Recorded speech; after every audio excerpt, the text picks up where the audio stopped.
जय हिंद। आज हम लोग क्लास 10th इतिहास के चैप्टर 2 जिसका नाम है समाजवाद एवं साम्यवाद के 45 ऑब्जेक्टिव प्रश्नों को सॉल्व करने वाले हैं। तो चलिए शुरू करते हैं आज के वीडियो को। पहला सवाल है, रूस में कृषक दास प्रथा का अंत कब हुआ? तो रूस में कृषक दास प्रथा का अंत हुआ था 1861 ईस्वी में। 1861 ईस्वी में ये दास प्रथा का अंत किया गया था। इसका अंत किए थे अलेक्जेंडर, जो उस समय रूस के राजा था, अलेक्जेंडर द्वितीय। उसने ही 1861 में यहाँ पे कृषक दास प्रथा का अंत किया था। अगला सवाल है कि रूस में जार का अर्थ क्या होता था? तो रूस में जार का मतलब होता है रूस का सम्राट। तो डी इसका सही आंसर है। कार्ल मार्क्स का जन्म कहाँ हुआ था? तो कार्ल मार्क्स का जन्म हुआ था जर्मनी में। जर्मनी में एक जगह है जिसका नाम है ट्रियर। यहीं पे 5 मई 1818 ईस्वी को कार्ल मार्क्स का जन्म हुआ था। तो कार्ल मार्क्स का जन्म जर्मनी के ट्रियर नामक जगह पे 5 मई 1818 ईस्वी में हुआ था।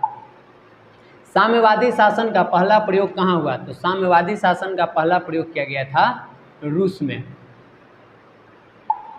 यूटोपियन समाजवादी कौन नहीं था?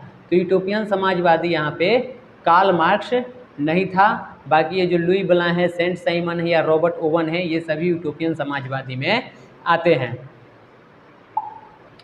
वार एंड पीस किसकी रचना है? तो वार एंड पीस को लिखा है यहाँ पे टोल्स्टॉय ने। तो टोल्स्टॉय की ये वार एंड पीस रचना है। बोल्शेविक क्रांति कब हुई? तो बोल्शेविक क्रांति हुई थी नवंबर 1917 में। 7 नवंबर 1917 को ये हुआ था। पुराने कैलेंडर से अगर देखें तो ये घटना 25 अक्टूबर 1917 में हुआ था। तो जो नया वाला कैलेंडर है ग्रेगोरियन कैलेंडर, उसके अनुसार ये घटना 7 नवंबर 1917 को हुआ था। और जो पुराना कैलेंडर है जूलियन, उसके अनुसार ये घटना 25 अक्टूबर 1917 को हुआ था। लाल सेना का गठन किसने किया था? तो लाल सेना का गठन किया था ट्राटस्की ने। तो ट्राटस्की ने लाल सेना का गठन किया था। ये लेनिन का विदेश मंत्री भी था। जब लेनिन सरकार में आता है तो लेनिन का ये विदेश मंत्री भी बनता है।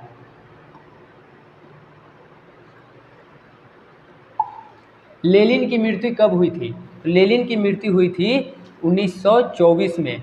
21 जनवरी 1924 को लेनिन की मृत्यु हुई थी। ब्रेस्ट-लिटोव की संधि किन देशों के बीच हुआ था? तो ब्रेस्ट-लिटोव की संधि हुई थी रूस और जर्मनी के बीच। ये संधि 3 मार्च 1918 को लेनिन द्वारा किया गया था।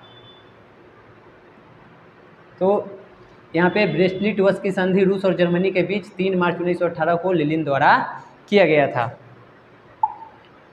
चेका क्या था? तो चेका एक गुप्त पुलिस संगठन था। अंतर्राष्ट्रीय महिला दिवस कब मनाया जाता है? तो अंतर्राष्ट्रीय महिला दिवस 8 मार्च को प्रत्येक वर्ष मनाया जाता है। सर्वप्रथम ये 8 मार्च 1975 को संयुक्त राष्ट्र संघ द्वारा मनाया गया था। तो संयुक्त राष्ट्र संघ द्वारा 8 मार्च 1975 को ही प्रथम बार अंतर्राष्ट्रीय महिला दिवस मनाया गया था। तब से प्रत्येक वर्ष 8 मार्च को अंतर्राष्ट्रीय महिला दिवस मनाया जाता है। रूस का पहला समाजवादी कौन था? तो रूस का पहला समाजवादी माना जाता है प्लेखानोव को। प्लेखानोव वहाँ का एक समाजवादी विचारक व्यक्ति थे। इन्होंने 1898 ईस्वी में एक पार्टी बनाए थे जिसका नाम था रशियन सोशल डेमोक्रेटिक पार्टी। तो इन्होंने 1898 ईस्वी में रशियन सोशल डेमोक्रेटिक पार्टी की स्थापना की थी। आगे चल करके ये पार्टी 2 भागों में टूट जाता है, जेकरा में एक बनता है बोल्शेविक और एक बनता है मेंशेविक। ये पार्टी टूटा कब था? तो ये टूटा था 1903 में। तो यहाँ पे अगर देखा जाए तो रूस का पहला समाजवादी प्लेखानोव को माना जाता है, जिन्होंने 1898 ईस्वी में रशियन सोशल डेमोक्रेटिक पार्टी की स्थापना की थी। 1903 में ये पार्टी टूट गया था और दो भागों में बट गया था, जिसमें एक बोल्शेविक था और एक मेंशेविक था। मजदूर दिवस कब मनाया जाता है? तो मजदूर दिवस मनाया जाता है प्रत्येक वर्ष 1 मई को। 1 मई को हम लोग मजदूर दिवस के रूप में मनाते हैं। अप्रैल थीसिस किसने लिखी थी? तो अप्रैल थीसिस को लिखी थे लेनिन ने। लेनिन द्वारा इसे लिखा गया था, जिसमें लेनिन ने 3 चीज़ों की मांग की थी। पहला था भूमि, दूसरा था रोटी और एक और चीज़ था जिसका नाम है शांति। तो इसने अपने अप्रैल थीसिस में इन 3 चीज़ों की मांग की थी। तो लेनिन इसका सही जवाब है, इसी के द्वारा लिखा गया था। समाजवादियों की बाइबिल किसे कहा जाता है? तो समाजवादियों का बाइबिल कहा जाता है दास कैपिटल को। इसे 1867 ईस्वी में कार्ल मार्क्स द्वारा लिखा गया था। कार्ल मार्क्स ने 1867 में एक पुस्तक लिखी थी जिसे हम लोग दास कैपिटल कहते हैं। इसे ही समाजवादियों का बाइबल भी कहा जाता है। उसके बाद ये जो वार एंड पीस है, इसको टॉलस्टॉय द्वारा लिखा गया था। अप्रैल थीसिस को अभी देखें कि इसे लेनिन ने लिखा था, और ये जो साम्यवादी घोषणा पत्र है, इसे 1848 ईस्वी में कार्ल मार्क्स और एंगल्स ने मिल करके लिखा था। कार्ल मार्क्स और एंगल्स द्वारा इसे 1848 में लिखा गया था। नई आर्थिक नीति कब लागू हुई? तो नई आर्थिक नीति लागू हुई थी 1921 में। इसे लेनिन द्वारा लागू किया गया था। लेनिन की सरकार ने 1921 में नई आर्थिक नीति रूस में लागू किया था। रास्पुटिन कौन था? रास्पुटिन एक भ्रष्ट पादरी था, जो कि यहाँ पे जो उस टाइम के राजा था जार निकोलस द्वितीय, उसकी एक पत्नी थी जिसका नाम था जरीना। तो जरीना के साथ ये जो रास्पुटिन था वो मिल करके षड्यंत्र रचता है, जिससे कि रूस में काफ़ी बदनामी इसकी होती है। तो यह एक भ्रष्ट पादरी था। कार्ल मार्क्स का जन्म किस वर्ष हुआ था? कार्ल मार्क्स का जन्म अभी हम लोग कुछ देर पहले पढ़े हैं कि 1818 में हुआ था। 5 मई 1818 को कार्ल मार्क्स का जन्म जर्मनी के ट्रियर नामक स्थान पे हुआ था। इसकी मृत्यु हुई थी कार्ल मार्क्स को 1883 में। तो कार्ल मार्क्स की ये मृत्यु है।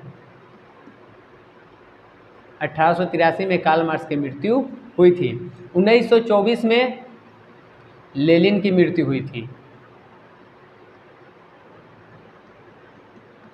और यहाँ पे 1953 में एक और व्यक्ति है स्टालिन, इसकी मृत्यु 1953 में हुई थी। तो यहाँ पे कार्ल मार्क्स का जन्म देखा जाए तो 5 मई 1818 को हुआ था जर्मनी के टियर नामक जगह पे। 1883 में कार्ल मार्क्स की मृत्यु हुई थी। 1924 में लेनिन की मृत्यु हुई थी और 1953 में स्टालिन की मृत्यु हुई थी। रूस की क्रांति के समय रूस का शासक कौन था? तो जब रूस की क्रांति हो रही थी उस समय रूस का जो शासक था उसका नाम था जार निकोलस द्वितीय। तो ये इसका सही जवाब है। रॉबर्ट ओवेन कहाँ का निवासी था? तो रॉबर्ट ओवेन इंग्लैंड के रहने वाला था। इंग्लैंड या ब्रिटेन कहें तो यहीं का ये रहने वाला था। ये यूटोपियन समाजवादी में आता है। इन्होंने वहाँ पे एक जगह है स्कॉटलैंड में एक जगह है जिसका नाम है न्यू लुनार्क। यहीं पे अपना एक फैक्ट्री ये लगाए थे। तो ये इंग्लैंड के निवासी थे। वैज्ञानिक समाजवाद का जनक किसको माना जाता है? तो वैज्ञानिक समाजवाद का जनक हम लोग कार्ल मार्क्स को मानते हैं। बोल्शेविक क्रांति का नेतृत्व किसने किया था? तो बोल्शेविक क्रांति का नेतृत्व किए थे इसमें लेनिन ने। सी इसका सही जवाब है। स्टालिन की मृत्यु कब हुई थी? तो अभी हम लोग कुछ देर पहले पढ़े हैं कि स्टालिन की मृत्यु 1953 में हुई थी। 1883 में कार्ल मार्क्स की मृत्यु हुई थी, 1924 में लेनिन की, और यहाँ पे 1848 में साम्यवादी घोषणा पत्र को जारी किया गया था, जिसे कार्ल मार्क्स और एंगल्स ने मिलकर के जारी किया था। सोवियत संघ का विघटन कब हुआ? तो सोवियत संघ का विघटन हुआ था दिसंबर 1991 में। मिखाइल गोर्बाचोव रूस के राष्ट्रपति कब बने थे? तो मिखाइल गोर्बाचोव रूस के राष्ट्रपति 1985 ईस्वी में बने थे। बी इसका सही जवाब है। ये वो व्यक्ति थे जिन्होंने खुलेपन और पुनर्गठन की अवधारणा दिए थे, तो इसलिए इनको जाना भी जाता है। ये रूस के राष्ट्रपति थे, 1985 में बने थे। साम्यवादी घोषणा पत्र कब प्रकाशित किया गया था? तो अभी हम लोग पढ़े हैं कि साम्यवादी घोषणा पत्र को 1848 ईस्वी में प्रकाशित किया गया था। उसके बाद यहाँ पे अगला क्वेश्चन के अगर तरफ बढ़ें, इसमें भी अगर देखें तो 1867, 1844 और 43 इन तीनों डेट में कुछ न कुछ हुआ है जो कार्ल मार्क्स से जुड़ा हुआ है। 1848 में इन्होंने घोषणा पत्र जारी कर दिया। उसके बाद 1867 में हम लोग अभी पढ़े हैं कि जो दास कैपिटल आया है, जो साम्यवादियों का बाइबल कहा जाता है, वो इसी टाइम पे लिखा गया था। 1844 में यहाँ पे कार्ल मार्क्स और एंगल्स की जो है ये दोनों का मुलाकात हुई थी।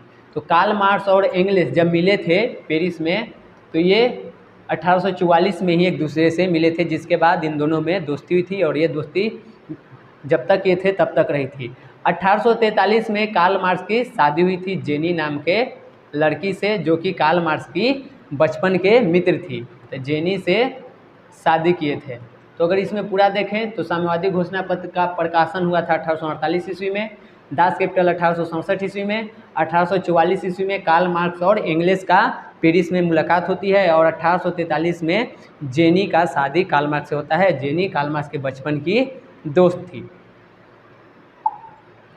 प्रथम अंतर्राष्ट्रीय संघ की स्थापना कब हुई थी? तो प्रथम अंतर्राष्ट्रीय संघ की स्थापना हुई थी 1864 ईस्वी में, और जो द्वितीय है उसका स्थापना हुआ था 1879 में। तो इसका सही जवाब तो बी है, लेकिन 1879 में भी यहाँ पे द्वितीय अंतर्राष्ट्रीय संघ की स्थापना हुई थी। इसमें लगभग 20 देश के 400 प्रतिनिधि शामिल हुए थे। जो ये मीटिंग हुआ था, तो पहला अगर देखें तो प्रथम अंतर्राष्ट्रीय संघ की स्थापना 1864 ईस्वी में हुआ है, इसका सही जवाब बी हो जाएगा। 1889 में द्वितीय अंतर्राष्ट्रीय संघ की स्थापना हुई थी, जिसमें 20 देश के लगभग 400 प्रतिनिधि शामिल हुए थे, और ये पेरिस में हुआ था। जिस जगह पे हुआ था उस जगह का नाम है पेरिस। तो यहाँ पे ये चीज़ हुआ था। रूसीकरण की नीति के विरुद्ध फूलों ने विद्रोह कब किया था? तो रूसीकरण की नीति के विरुद्ध फूलों ने 1863 ईस्वी में विद्रोह किया था। डी इसका सही जवाब है। 1917 से पूर्व रूस में किस राजवंश का शासन था? 1917 से पहले रूस में रोमनोव राजवंश का शासन था। क्रीमिया के युद्ध में किसकी पराजय हुई थी? तो क्रीमिया के युद्ध में रूस की पराजय हुई थी, ये इसका सही जवाब है। ये युद्ध चल रहा था, एक तरफ इसमें रूस था तो दूसरी तरफ इसमें ब्रिटेन, फ्रांस, तुर्की और एक और देश था सार्डिनिया।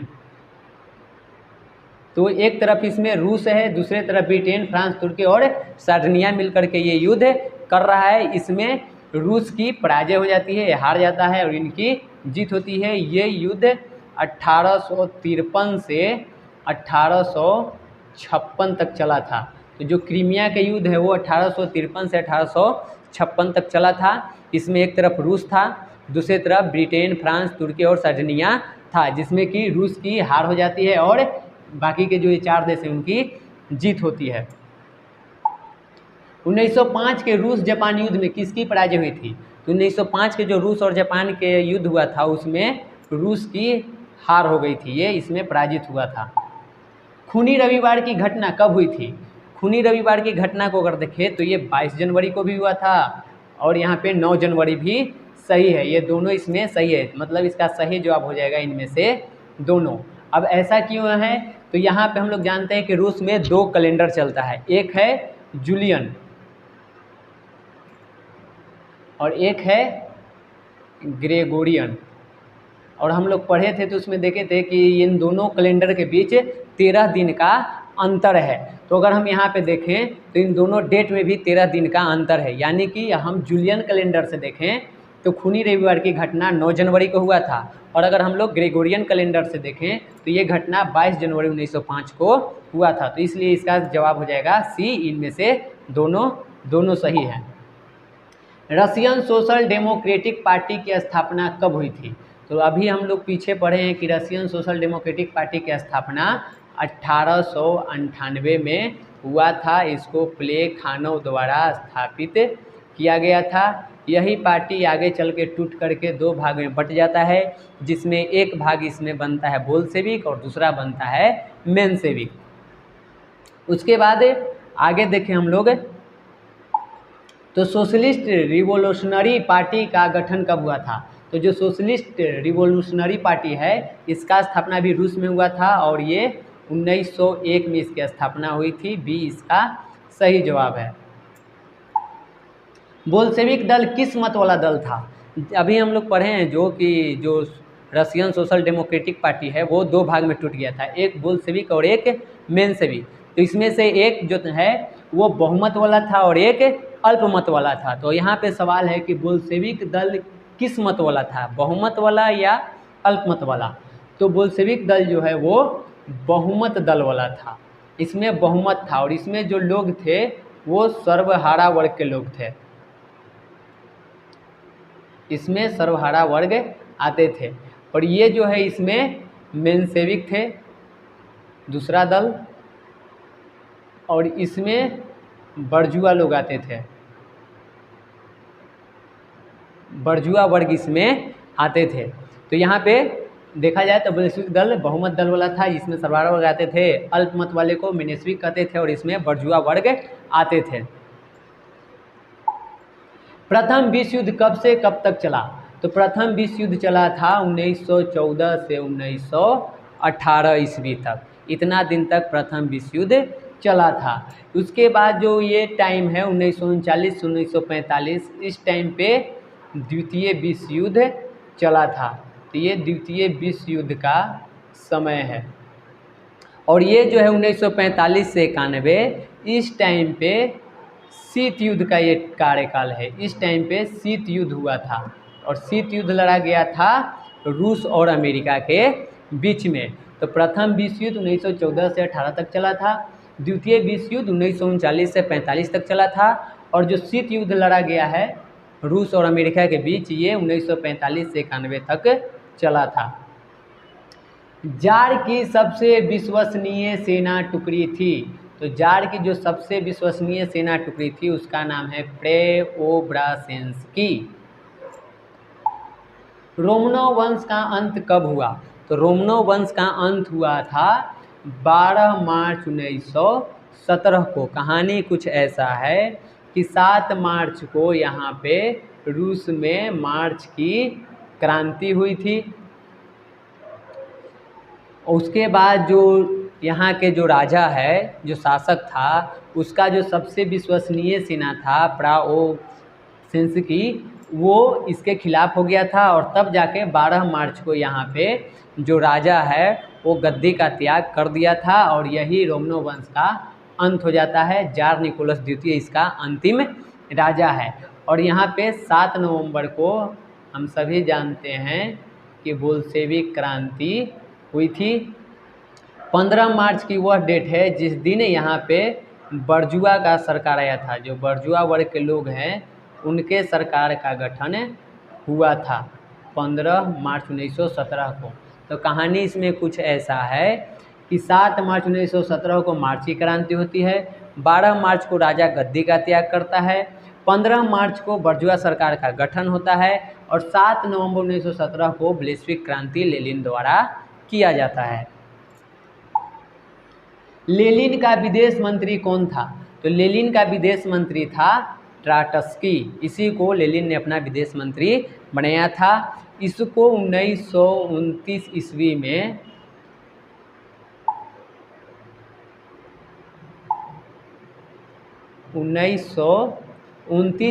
में स्टैलिन ने, आगे जो स्टैलिन आता है वो स्टैलिन ने इसे देश से निर्वासित कर दिया था, यानी कि देश से निकाल दिया था।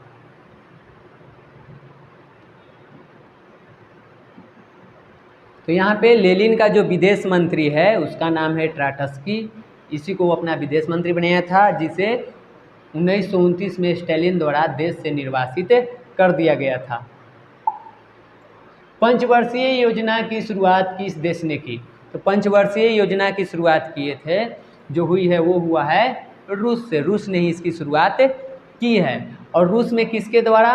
तो स्टैलिन के द्वारा ये शुरुआत किया गया है। और रूस का जो प्रथम पंचवर्षीय योजना है वह 1928 से 1932 तक चला था। तो यहीं से पंचवर्षीय योजना की शुरुआत हुई है। सोवियत संघ की स्थापना कब हुई? सोवियत संघ की स्थापना हुआ था 1922 ईस्वी में। 30 दिसंबर 1922 ईस्वी को सोवियत संघ की स्थापना हुआ था। इसका स्थापना करने वाले व्यक्ति का नाम है लेनिन। तो लेनिन के द्वारा 30 दिसंबर 1922 को सोवियत संघ की स्थापना की गई थी। आज का यहाँ पे 43वां क्वेश्चन है, लेनिन के नए संविधान के द्वारा कितने वर्ष से अधिक उम्र वाले सभी नागरिकों को मताधिकार प्रदान किया गया था? तो लेनिन का जो संविधान बना था उसके अनुसार जो भी 18 वर्ष के नागरिक थे उन सभी को मताधिकार दिया गया था। तो इसका सही जवाब हो जाएगा ए, 18 वर्ष। रूजवेल्ट किस देश का राष्ट्रपति था? तो जो रूजवेल्ट है वो संयुक्त राज्य अमेरिका का वो राष्ट्रपति था। राष्ट्र नहीं, यहाँ पे राज्य होगा। तो संयुक्त राज्य अमेरिका का ये राष्ट्रपति था रूजवेल्ट।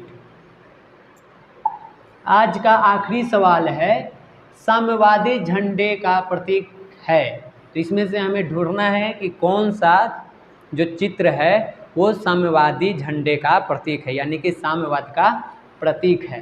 तो हम सभी जानते हैं कि रूस में जब वहाँ पे साम्यवादी शासन लागू हुआ था तो वहाँ पे हंसुआ और हथौड़ा को लाल झंडे पर लगा करके वहाँ का राष्ट्रीय झंडा बनाया गया था। और बाद में वही झंडा साम्यवादियों का प्रतीक बन गया था। यानी कि इसका जो सही जवाब है वो है बी।